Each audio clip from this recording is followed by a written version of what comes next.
Okay, so you guys should get that going and we'll get started. And Nathan, we're going to turn this over to you to get started here. First of all, let me give you an introduction if I can. Nathan is the editor of the Invading Sea, a website featuring news, commentary, and educational content about climate change and other environmental issues affecting Florida. The website is managed by Florida Atlantic University's Center for Environmental Studies. Nathan previously worked for the Gainesville Sun newspaper from 2005 to 2022. He served for most of that time as the paper's opinion and engagement editor. He also covered the University of Florida in the environmental beats as a reporter. Before that, he investigated wrongful convictions for the Innocence Institute of Point Park University in Pittsburgh, Pennsylvania, and covered the environmental and county beats as a reporter for the Napa Valley Register in Napa, California. He lives in Gainesville, along with apparently several others here on the call. So Nathan, welcome, and go ahead and get started, and you should be able to share your screen with your presentation. Thank you. Well, thank you. I really thank you again for having me, and seems like a great group, and I'm honored to been invited to join today. Let me see if I can share my presentation. Okay, are you seeing that, everybody? Okay, hopefully good. Okay, good deal. Well, welcome once again. I'm Nathan Crabbe, and I've worked for newspapers for a number of years, but right now, I am the editor of the Invading Sea. And for those of you that do not know what the Invading Sea is, the Invading Sea is a website that has news, commentary, and educational content about climate change. It was founded back in 2018, and initially it was the editorial page editors, the opinion editors of the South Florida papers, the big South Florida papers, meaning the Miami Herald, the Fort Lauderdale Sun-Sentinel, and the Palm Beach Post. Basically got together and said climate change was such a huge issue affecting that region, with sea level rise in particular being a concern, that they were going to put aside their competitive their competition and kind of work together to write editorials on that issue and share opinion content. It was really spearheaded by Rosemary O'Hara, who was the South Florida Sun Sentinel's opinion editor at the time, and her husband Tom was a Palm Beach Post editor for a number of years, or editor of a number of publications, including the Palm Beach Post. And he kind of took charge of the website side of it, and she was kind of spearheading the partnership. So it worked pretty well, and they shared content, brought attention to the issue, and they thought that it worked so well that they expanded it statewide. And so basically it asked most of the major papers in the state if they wanted to join up. As was said in the introduction, I was the opinion editor at the Gainesville Sun at the time, and I enthusiastically joined the collaborative. And as it expanded statewide, so did its focus. The sea level rise, thus the name Invading Sea, was a major focus to begin with. But obviously in inland Gainesville, sea level rise is less of a concern. So it expanded other climate related issues, extreme heat, extreme weather, all these other consequences of climate change, but also other environmental issues as well, and really became kind of an opinion sharing partnership between all these different papers in the state to share different opinion pieces, mostly centered around climate, but also on other environmental topics. So Rosemary retired from the Sun Sentinel and kind of took over the site from her husband. Then she decided she wanted to retire as well. They both wanted to enjoy their retirement a little bit more, so they handed the partnership over and the website over to Florida Atlantic University's Center for Environmental Studies. And the Center for Environmental Studies has done climate related work over the years, including a twice-a-year survey called the Florida Climate Resilience Survey that I'll talk about in a little bit here. And so it seemed like a natural home. And when they took over, which was last March, they hired me as the editor. I had taken a buyout from the Gainesville Sun, as probably all of you are aware. Newspapers have kind of been doing some downsizing in recent years, and took the opportunity to kind of move on to a different challenge in my career. So left the Sun, took a buyout, and became editor of the website. So with FAU taking charge, the mission kind of expanded a little bit, more educational content, obviously, and going within FAU's mission. We have videos that we do on climate related issues and terms that people might hear in the news that they might not really completely understand. So we're putting short videos together on that as an example. The educational content that we're doing, trying to do more news pieces. But opinion writing remains at the center of what the site in partnership does, and our partnerships have increased to 27 newspapers across Florida that we share opinion pieces with. So all of you are very educated, probably more than me on a lot of these climate issues, and so I might be sharing some information here that all of you are already familiar with. But I just wanted to set some things up in talking about the issue of climate change and how it's viewed and how it is a polarizing issue, quite frankly. The Yale did this survey. The study starting in 2009, where they called climate change the six Americas, or the beliefs in climate change the six Americas. That there were these six different groups of people in terms of what their views were on climate change, how much they believed it was happening, how much they supported action on it. And I just wanted to kind of go over that just to show that there is polarization on the issue. The good thing about this survey is, in the time that they've done it, I think that all the alarmed, concerned groups have grown in numbers. Cautious, I think, has decreased in numbers. Strangely, though, the disengaged, doubtful, and dismissive have stayed fairly steady. So, meaning that people have moved from cautious to alarmed or concerned, but there still remains, stubbornly, what is that? 22 plus 6, 28-ish% of people that are still pretty skeptical or don't care about climate change at all. So just when one is writing about these issues, just to keep that in mind, that you are going to have a significant portion of the population that is doubtful about this issue. But then again, there's pretty much the population is polarized on virtually every issue, and climate is no different. But the good news is that Florida is inching toward a bipartisan climate agreement, and like I said, this is the survey that CES, the Center for Environmental Studies at FAU, does. There's it's virtually unanimous that Floridians believe climate change is happening. Is the good news. Even in a higher number, people believe climate change is happening than some of those national surveys say. And Floridians support overwhelmingly action on climate change, and part of that reason might be that we are ground zero for climate change, as all of you well know, having lived through hurricanes and other extreme weather, and for those of you in coastal area, increasing flooding. The climate change is not an abstract concept for us Floridians. We live it pretty regularly. So, I just wanted to kind of just set things up and talking about that this year was a pretty rough one, as we all know, in terms of the headlines about climate change. Hottest year on record. Those hot ocean temperatures caused coral to die off, including off our coast. Destructive wildfire season in Canada that we even saw smoke down here, and then these climate disasters costing $1 billion that the government tracks. We had a record number of those, including here in Florida, Hurricane Idalia, and this rain bomb those of you in Fort Lauderdale experienced. I guess that was last spring, where it was a record amount of rain in a very short period of time that shut down the airport and that sort of thing. So I say all that because there's no escaping these things and how they're affecting us, and I think that they deserve to be written about. We deserve to be given attention. But as I'm going to mention in a moment, I don't think that's where we should stop in terms of how we write about climate change.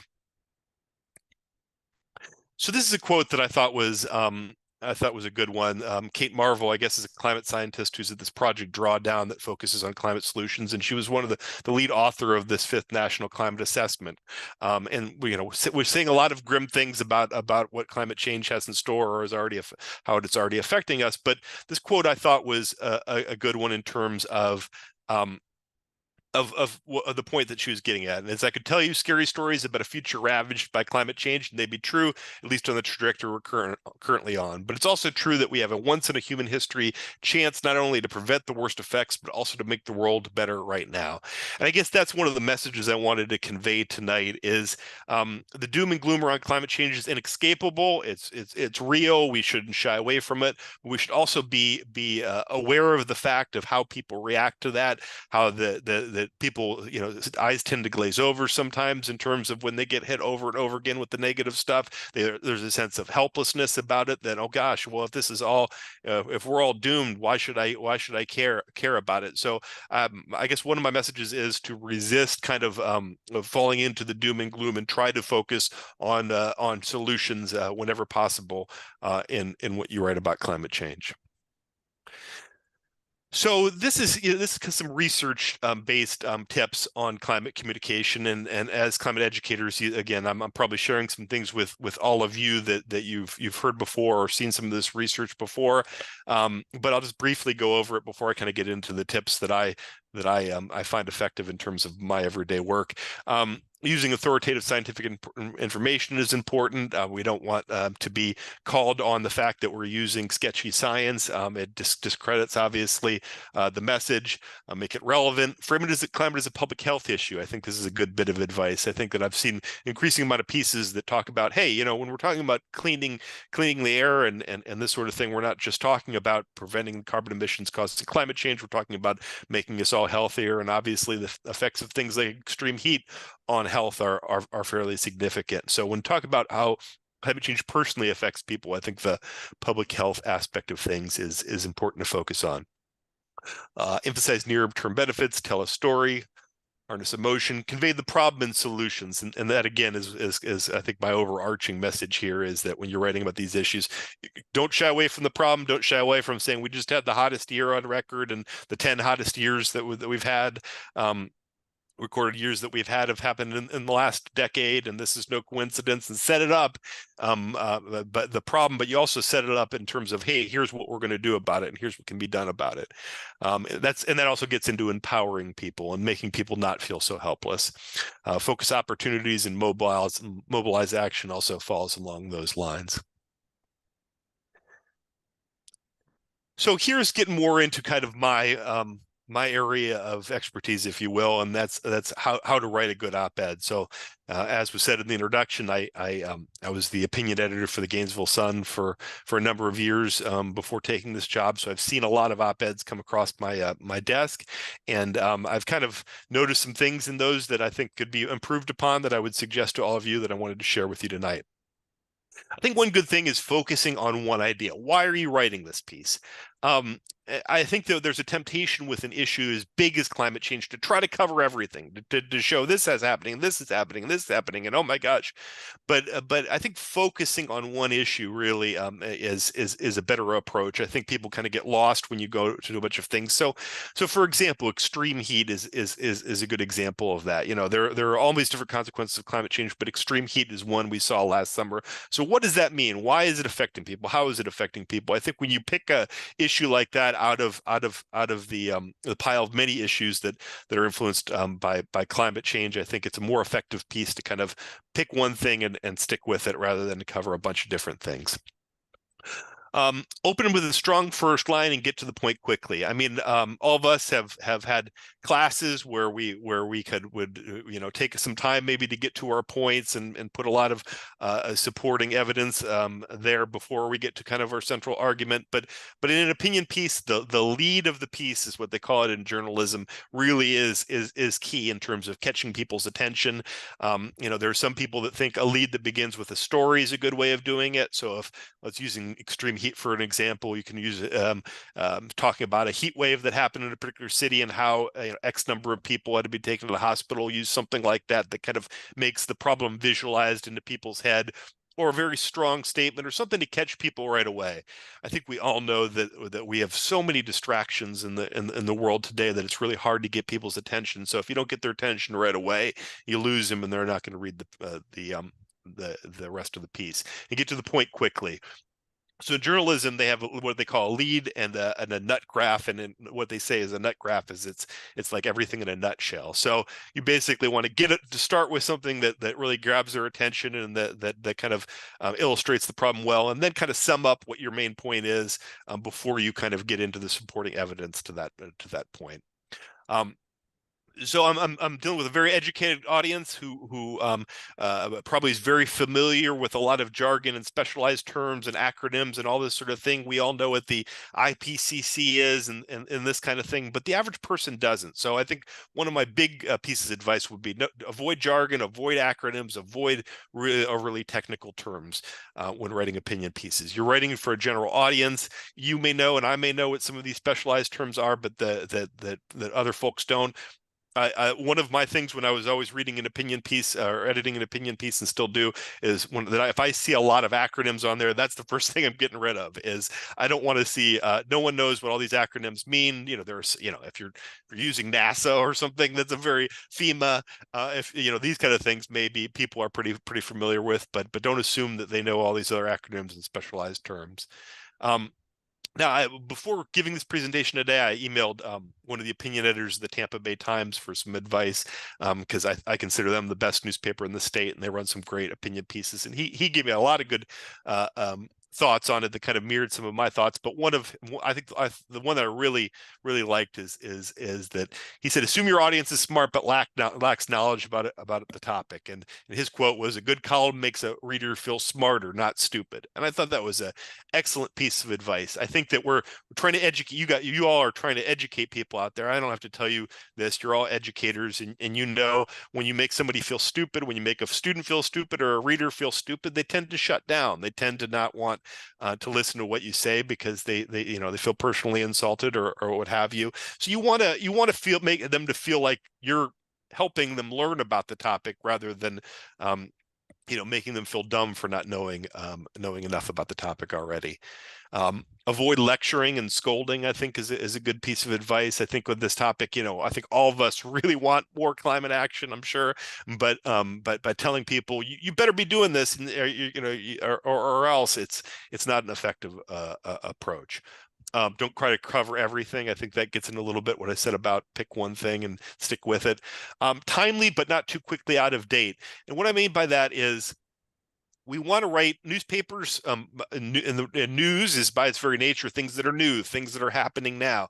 And you want to try to include new things or current events in your pieces, but you also keep in mind that if you're pitching an opinion piece to a newspaper, and it might take them several days or even weeks to get to that opinion piece, if you write something that's out of date in a couple days, chances are you're not going to get published. An example that happened recently with this is before the Republican presidential debate in Miami, I must have got a half dozen pieces about wanting the candidates to talk about climate change. Obviously, you're in Miami, talk about climate change. They're kind of all along the same theme. But, I got some of those at once. I didn't have enough time to run them all. And quickly the debate happened and I couldn't run. I only had a chance to run a couple of them because the rest of them were out of date pretty quickly. So I think you can write about those kind of issues. The Republican candidates should talk about climate change, but you might think, well, they might not get to this by the time this debate that I was thinking about happening. So I may not center it around just this one debate, but make it more broadly about that issue so that it's a little more timeless. Use an active and conversational voice. I always describe it as if you were sitting in a bar next to somebody. I mean, might not be drinkers, but I think you'll get the point of this. You're sitting in a bar next to somebody, and you have to explain this issue. How are you going to explain it to that person next to you? That way that you would explain it in the most basic of ways sometimes is often the most effective approach to use in pieces. Keep paragraphs short. I'm big for short about everything. Charles Osgood just passed away, and he had a good quote in the obituary that I saw was something to the effect of, keep your words short, keep your sentences short, keep your paragraphs short. He liked it all short, kind of that Hemingway-esque kind of approach of short, punchy sentences and this sort of thing. And I think that's an effective way to write columns too, is keep things short, keep paragraphs short. Don't, when it used to be when you're staring at, I would say staring at a newspaper, but obviously people aren't necessarily staring at a physical newspaper anymore. But the same point applies to a computer screen. If you see a bunch of gray space, again, the eyes tend to glaze over. So short paragraphs, short sentences, I think are more effective. Scott had mentioned, I think, in an email about wanting me to talk about AI, and I think I'm glad that he did bring that up, because it is something that I'm starting to have encounter more in pieces that people submitted. So AI is becoming increasingly a part of our lives. We have these chat bots that can basically write things for us now. There are, in fact, in word processing programs that use AI to improve people's writing. I think that all of you probably have encountered students that have done this, and I think that what I would say is using AI as a tool to maybe improve various aspects of your piece. If you're trying to figure out something, I don't see you have a problem with, but I've had pieces that you could tell pretty quickly that they were written by AI. And the way that you can tell is that they're just too good, quite frankly. They kind of read like a book report almost, is another kind of a giveaway. But I think that um, it's good to want to improve your writing. It's good to want to get your point across in a compelling way. It's good to want to get your facts straight and your and your grammar right and everything. But kind of the flaws of human writing, I think, are the things that make it appealing as well. AI isn't going to have the personal story that you can share about your experience with flooding on the coastline. AI isn't going to be able to kind of recall some of the things, your experiences that you had to blend into your piece. Those are the things that, to me, make compelling writing, is the human aspect of them. And with AI, we just have regurgitated facts from online sources that I don't find compelling writing. And I think people, at least in this stage of AI, can kind of tell when they're reading AI, or tell something's a little off about this. It's a little too perfect. So don't use AI to write your entire piece. I'm not saying you can never use it as a tool to improve little aspects of it, but avoid using it too much. Emphasize personal steps the reader can take. Now, I think this is a key point. I think with climate change, again, there's this feeling of hopelessness. What can I do? So what can people do? And this could range from the very personal. So I had a piece today by a writer talking about adopting a vegetarian diet just once a week, and how this can help contribute to that. And some people say, well, that's silly. Why somebody doing a vegetarian diet once a week is such a small thing. Why even bother? But at least is giving people the feeling that they're starting to contribute to this thing, to solving this problem or addressing this problem, and I think that those things build. So if you can give them things they can do in their personal lives, things like composting, things that they can do around the home in terms of reducing waste, reducing their personal emissions, I think are important. And then what they can do more broadly, politically speaking. A lot of you are involved in groups like Third Act that are engaged in these democratic actions in terms of protests and encouraging people to vote, and those kind of certainly, I think, are an important part of these pieces too. What should they do? Do they vote in a local election? They vote in a state election? Vote in a federal election? Do something like join a protest? What can they do themselves to kind of contribute to addressing this issue? So again, shorter is a big thing with me. I say aim for 600 words or fewer is a good limit. 750 is usually my absolute limit. Don't go past 750, but I say 600, I think, is really what you want to aim for. A lot of papers are having shorter and shorter limits. Their physical spaces in their actual newspapers, which they print opinion pieces, has gotten smaller. So for the Tallahassee Democrat, for example, it's 500 words. Now, they're kind of an outlier, and most of the other papers are kind of 600 to 750. But if you aim for 600 or fewer, I think that's a pretty good target. And find out a publication's contact person, their word limits, their style, which is usually Associated Press style. Just sending it out there to info@gainesvillesun.com or whatever the generic email address might be of the publication you're going for. It just ensures that it's going to get lost in the shuffle. Find out who the person is. That they're usually called an editorial page editor or an opinion editor. Find out who that person is and their direct email address. Email them directly.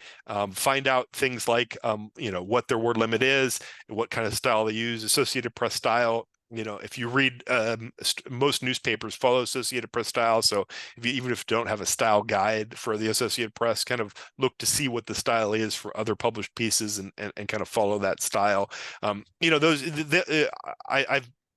part of my job as an editor is making pieces in the style that I need them to be, but but it always helps. You know, people are busy. If you get, they don't have to do that to your piece. It's more incentive for them to run it.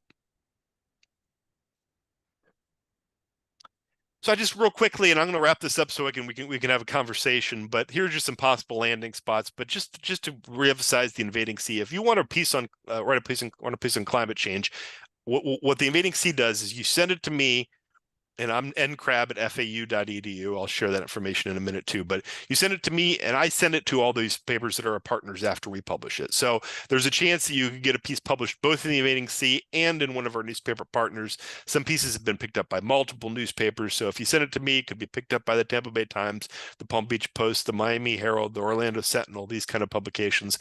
But I also understand that some people want to start with their local paper, and in fact might have an issue that's kind of more locally focused that might make more sense starting local. And so I've just listed some of the papers here in Florida that accept opinion pieces. Tampa Bay Times, Miami Herald, and the Sun Sentinel and the Orlando Sentinel all have very vibrant opinion pages. USA Today Network, where I came from, has cut back on opinion content to some degree, but the papers that I listed here still are accepting opinion pieces. And if you're wanting to get it in that local paper, focusing on a local issue is good. If you're trying to get in the Sun Sentinel, you want to write about the rain bomb that happened last spring, stuff like that is always good to get if you're really looking for a local paper, focus on the local. I'm not going to get any of the online options, but there are increasingly online journalism outlets. Most of them, quite frankly, don't publish opinion pieces, but I would assume that's going to change as they take more of the role traditionally newspapers have. And then I just wanted to mention real quick the conversation. For those of you in higher education, I find the conversation to be one of the great resources out there in terms of written. And they're kind of more newsy than opinion in some ways, but they have an opinion part of it. But it's usually these pieces that are on university researchers writing about their research in kind of a plain spoken way that the average person can understand, but they often share opinions there too about what their research means and what people should take from it. So if you're an academic, your institution of higher learning has probably worked with the conversation in the past, so you might want to talk with the communications folks there about doing that. And that's it. Like I said, I'd like to chat with everyone. So here's my contact information.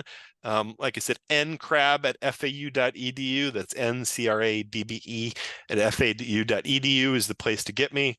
All my if you want to sign up for a newsletter, there's a bit link for it, bit.ly/the Invading Sea newsletter, and then most of our social media is at the Invading Sea if you're looking for us and want to read any of our pieces. But like I said, I'm always looking for good opinion pieces. So if any of you want to write an opinion piece, or your students do, I think that I really want to get younger folks' voices onto the site. So if you have students or friends or colleagues or whoever that wants to write for the site, feel free to pass my contact information along. And with that, I'll stop sharing my screen and answer any questions or have any discussion that anyone wants to have. Thank you again for having me.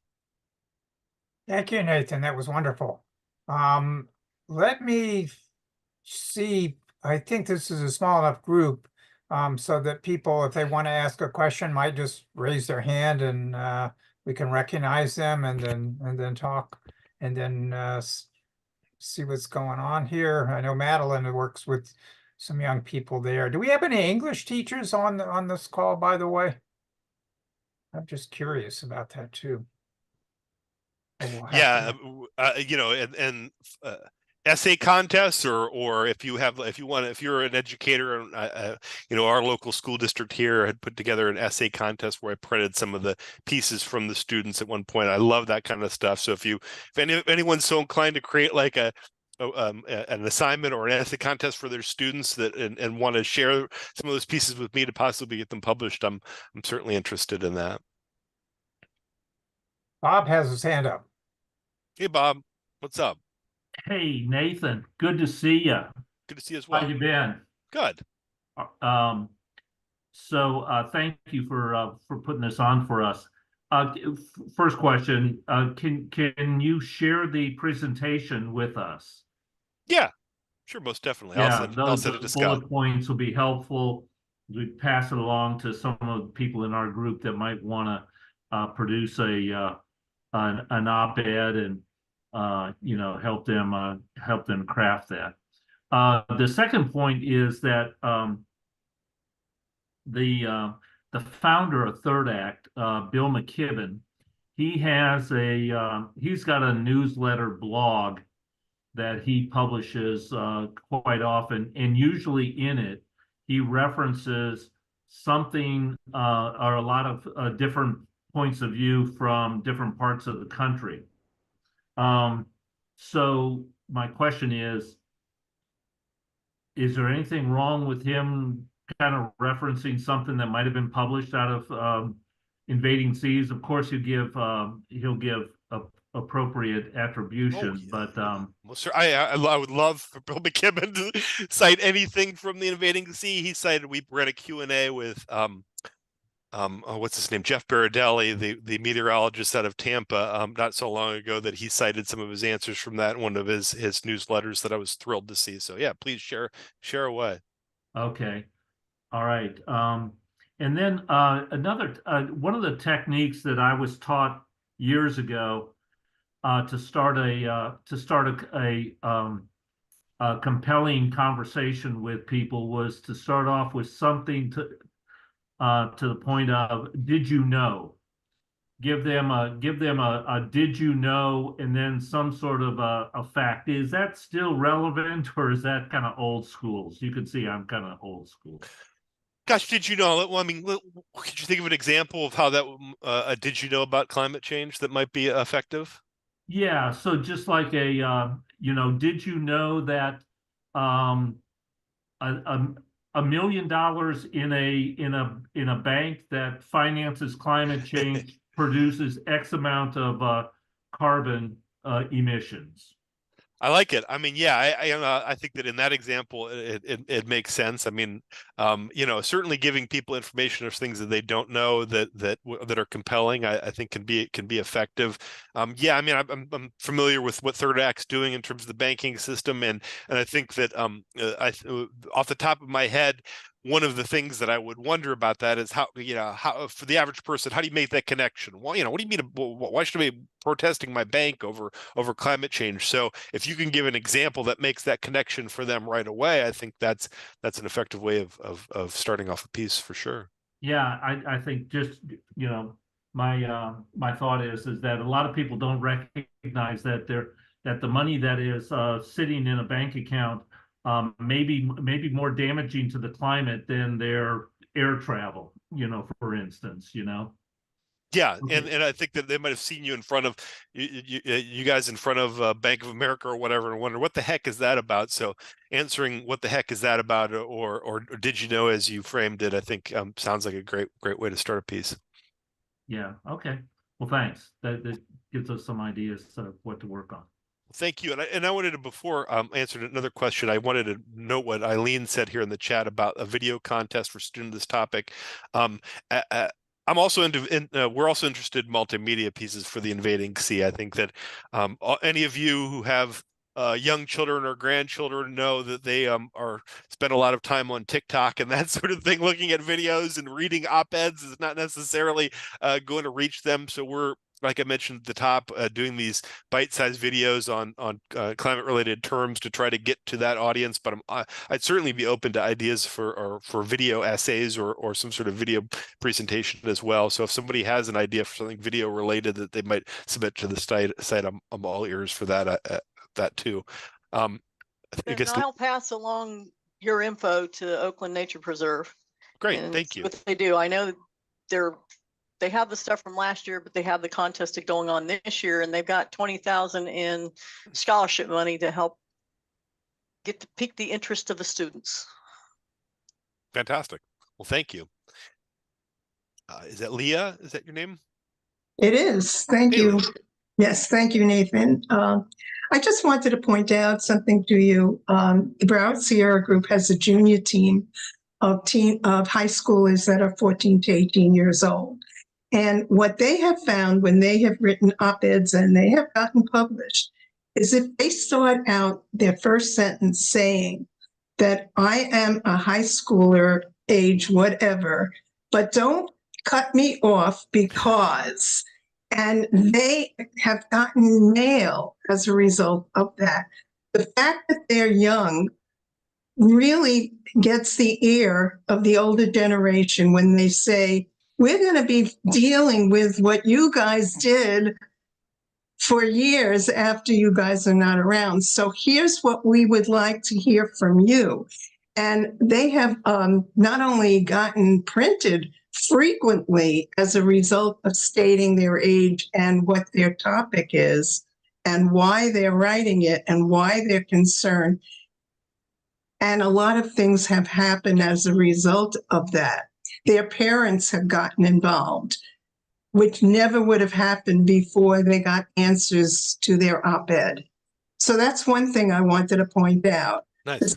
The second thing is that the club is having an Earth Day event in March where we're going to have an art contest for high schoolers 14 to 18 years old to further their education. And it's going to be on plastic waste and waste materials. And they do have to write an essay of what they learned about how unhealthy buying single-use plastic is and why, and then create an art piece. And the prize money ranges from $250 to $1,000. So these kind of things open up doors to not only the kids doing it, but their classes, their schools, their parents, their families. So the more that the kids get involved and can write op-eds or write to you and have you publish something, I think really opens the eyes of the public.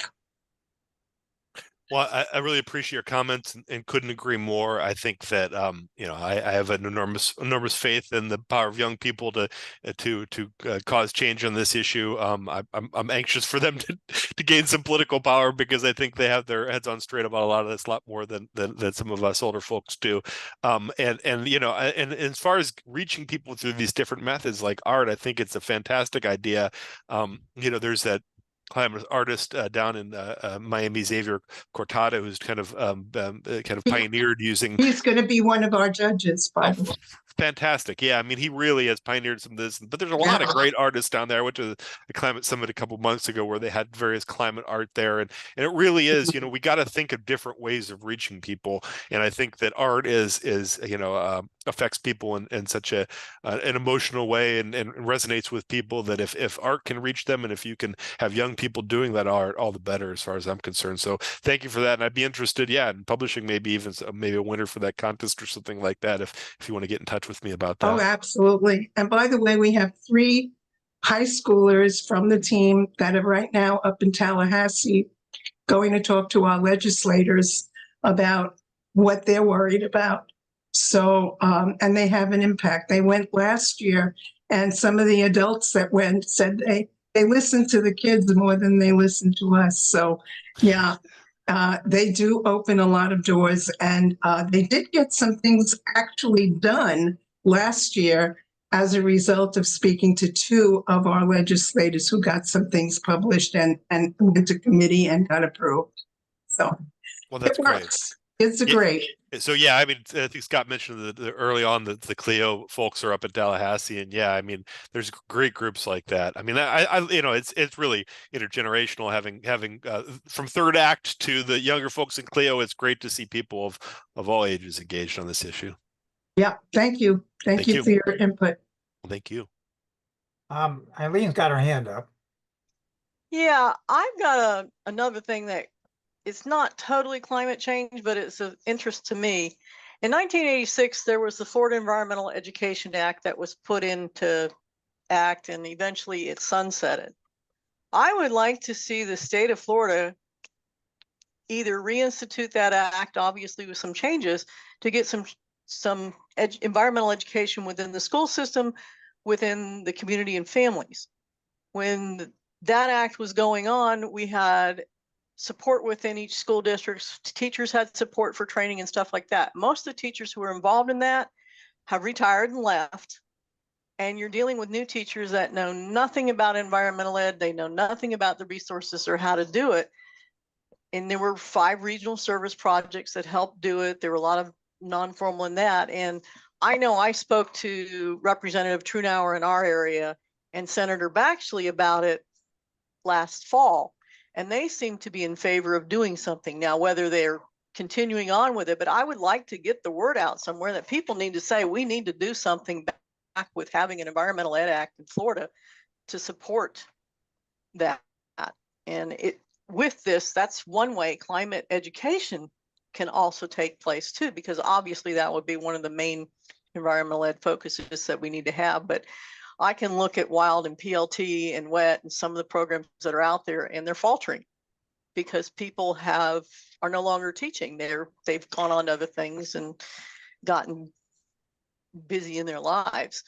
And I don't know if I can send you something. I know I did a little sheet for our legislative delegation about the history of the Environmental Ed Act when it was there and why we still need it. In fact, more importantly, why we need it now. That's just like a little too over your 750 words though. Well, I think you could boil it down. I think it's a great topic, and I was actually looking up for some survey data that I wanted to share with you. But I think it's an excellent topic. I'd certainly be interested in wanting to know more about it. And if you could boil it down to an opinion piece, I think right now we're in a kind of a difficult environment in terms of the teaching of climate change related topics. Certainly, I think that some of you might have seen in the news in the last several months some of these, I think PragerU, they call it, videos that are kind of more climate skepticism being allowed to be included in classrooms. So, that might be a jumping off point for saying that there might be a different approach to environmental education than that. The stat that I wanted to share to you, and I know you're more broadly talking about environmental education, but just to specifically focus on climate change, that survey that I mentioned, how strongly do you support or oppose the following statement? Florida schools should teach the causes, consequences, and solutions to climate change in K through 12 classrooms. More than 2/3 of the respondents said either they strongly support or support that statement. So I think there's a lot of public support for this kind of education. So to your point, I think that reviving that act or reviving some sort of approach like that seems to make a lot of sense, and I would encourage you to write about it. Yeah, it worked before. Obviously, with times you have to tweak some things, but we don't have to start from scratch. We can start doing something. I know, Martha, you were involved with the regional service projects and all that way back when and everything. And, it wasn't perfect, but it got a lot of environmental ed out in the field and going on with it. And we just have to do something in Florida. We've got issues coming that we need to deal with. And I think it's such a great. We have obviously a classroom, the classroom that is the natural world of Florida is such an amazing thing. I know when I came down here, when as a kid I was used to the amusement parks and beaches, and since becoming an environmental reporter, so much being exposed to so many great natural areas it springs up here in North Florida, that I think that getting kids out into those areas and writing about ways to kind of expose them to the natural world of Florida is a wonderful thing. Martha, I don't know if you had anything to do with getting that act in place in the first place. It was 86. That was before I was here doing that kind of work. So I don't know if you had a hand in that, and I don't know what the politics of getting an act like that would be, but I don't know if the atmosphere is good for that nowadays or not. No, I wasn't in Florida when it was first passed. I came when it was in its heyday. And that was back when almost every agency had environmental education staff of some sort. Department of Transportation, all the water management districts, DEP, Department of Ed, the Florida Forest Service, everybody had education as part of what they did. And they all supported teachers. And it was really, it was wonderful because you could have information from lots of different perspectives, and it was what we want. And little by little, governors have eroded the process and told everybody, all the agencies, that they shouldn't be doing education unless it's in their name. So basically they all quit, and Department of Ed lost their Office of Environmental Ed. So it just all went away. Senator McPherson was the one who championed that act when it was passed way back when. And again, it required state agencies to do environmental ed and to meet and network in that. So it was good that it also had recognition through the governor's office for environmental education groups that were doing that throughout the state, which gave a lot of PR and publicity to the fact that things were going on in Florida that were right. The Office of Environmental Ed, both in DEP and DOE, were instrumental in a lot of the stuff that really helped.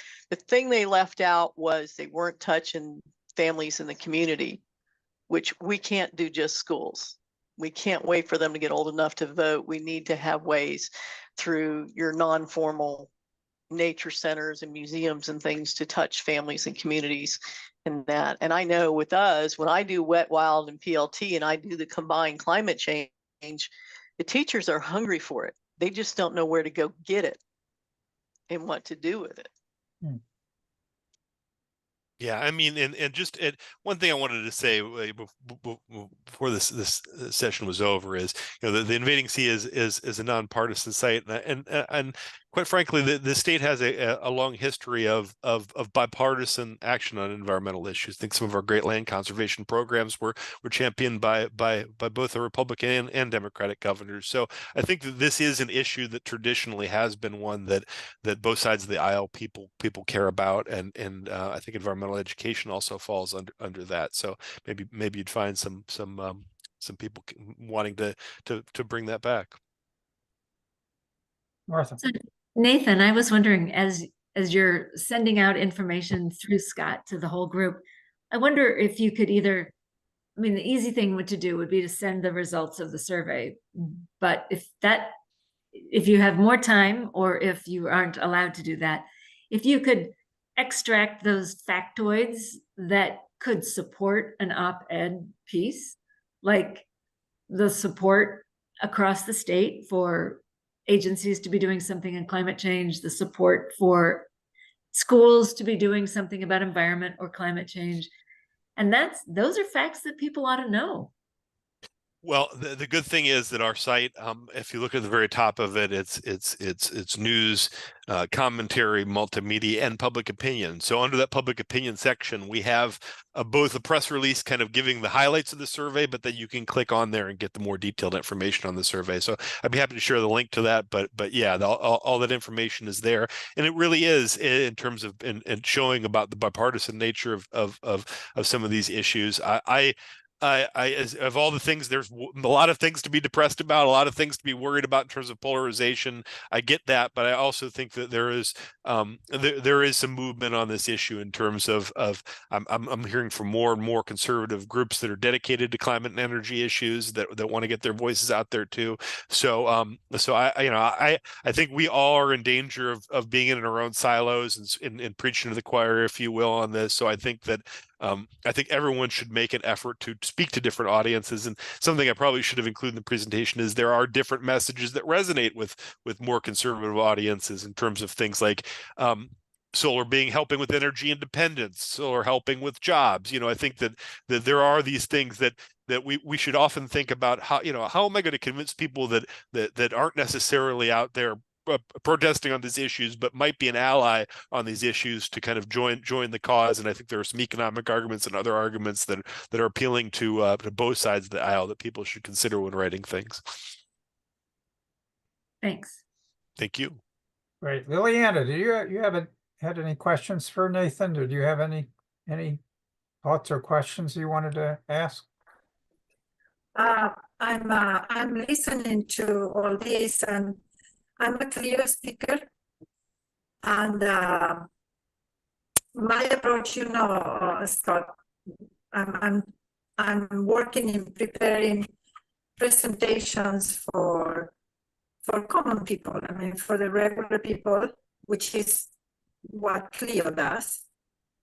And my approach with the people, it will be to talk about for the people that are kind of disbelievers and that percentage of the population that is not engaged, that are not very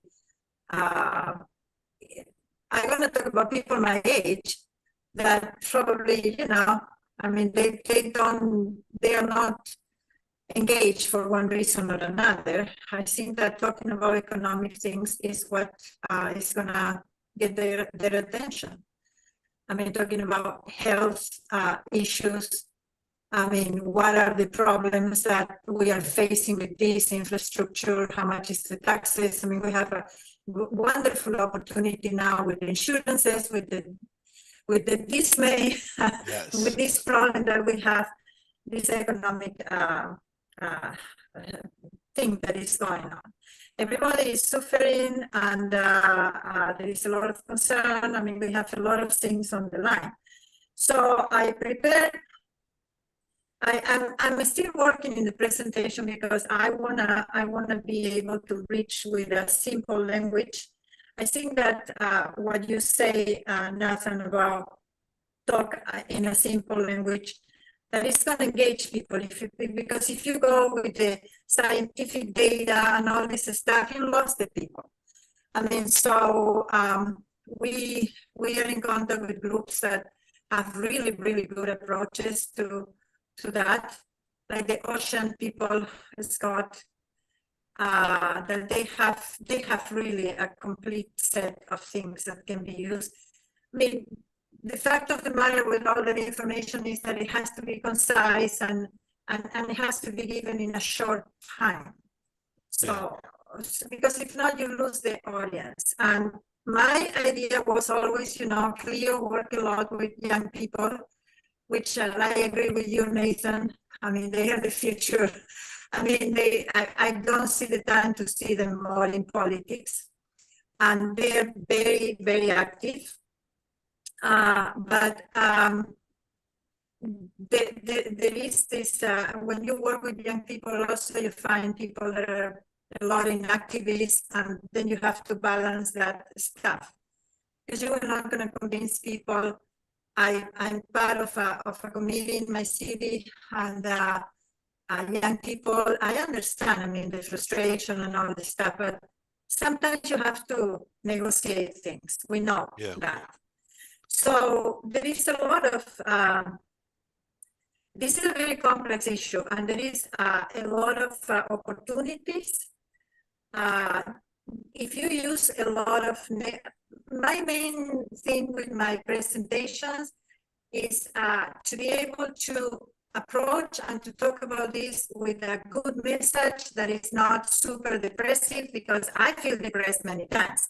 Yeah. So if we approach the communities with this, I mean, people has enough problems. I mean, they don't want to listen to. I got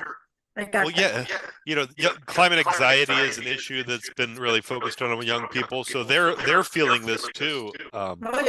So absolutely, and I don't blame them. I mean, nothing to blame them, but this is an effort that we have to work together. There is no way. Everybody has to be involved in this. I mean, there is no time for ideologies, or, I mean, we have real problems. and I think that everybody can have different ideologies or go with this or with that, but I mean, we have real problems that we have to solve. Sure. And that should be the main thing. Well, I thank you for your comments. I think one thing that you said that I wanted to echo is this idea that property insurance is being an issue that any of us homeowners are really feeling pretty dramatically, and you talk about things that affect people's lives personally that they really care about, and for homeowners it's pretty high on the list of worrying about, I got dropped by my insurance company and I'm here, I'm in Gainesville, and I think a lot of people are really worried about that right now. So I think that there, those kinds of pocketbook issues, I think that people might think climate change is abstract, or if they're inland, then they're not going to have to worry about things like rising sea levels. But once they lose their insurance, it kind of brings it home to them pretty quickly. So I think that's an example of an issue that you can resonate with people. This is going to affect everybody, because property values are going to go really big time affected. My background is in real estate. I cannot tell you what I think about this in really, really deep opinion. But everybody's affected. Everybody. And this is what I think as educators at different levels. I know that it's not easy, but this is what the message should be, that we are all affected. young people is affected too, because let's face it, many young people, they are concerned, but they are not too much into the, when you see the behaviors, when you see the way that we are all the result of this time of a lot of information, a lot of Amazon, a lot of,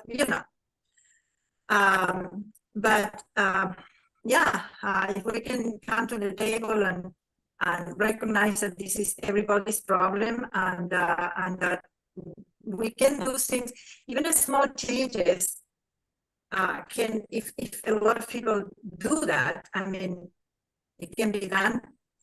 I think that we have something to improve. And also from the realistic point of view, that it's not going to be perfect. Because it's not going to be perfect. And it's not going to be from today to tomorrow. It's a gradual thing. Yeah, we have a sense of urgency, but I think that we have to work with realities and what. Look at what happened with recycle. Too many things together. But that's what we are trying to do to help. Well, thank you, Liliana. We're kind of up against our 8 o'clock time here and so I'm gonna wrap it up in a minute here, and thanks, Nathan, so much. I really want to make sure, that list you gave on the tips on op-ed writing tips was amazing, and I want to make sure we get some English teachers to look at that, because I think they would probably love to take that and create a whole series of lessons on using that list that you got. Before I go, I do want to share out, you mentioned climate anxiety, and actually our speaker next month, and I want to just see if I can show this slide real quick, just to show people that, and we'll have a couple of presenters on the climate crisis and student mental health next month, which will be, I think, intriguing for a lot of folks, educators, to sort of grapple with that. And Nathan, you probably have seen some of the polls about some of the climate anxiety nationwide among young people is pretty high. So I think this will be a good one for us to kind of talk about. Are they Florida based, the two folks? No, they are not. Oh, okay. Just wondered. Yeah, that sounds like a great topic. Yeah, we'll see if we can, they may be able to identify some folks for us, but I just wanted to show that to everybody, and I'll make sure everybody gets I'll send that out with the follow-up email. But again, I want to thank you again so much, Nathan, for your time and putting together the presentation. And I got a lot of good ideas now from what you said, and I hope some of us here will share some of those and put some editorials together in the next few months. And I hope so too. And Crabbe at FAU.edu. I'd love to get pieces from all of you. I appreciate everyone that asked questions and participated in tonight's event. It was an honor to speak to this group. Great. Well, thank you. Hope to see everybody again next month. Thanks again.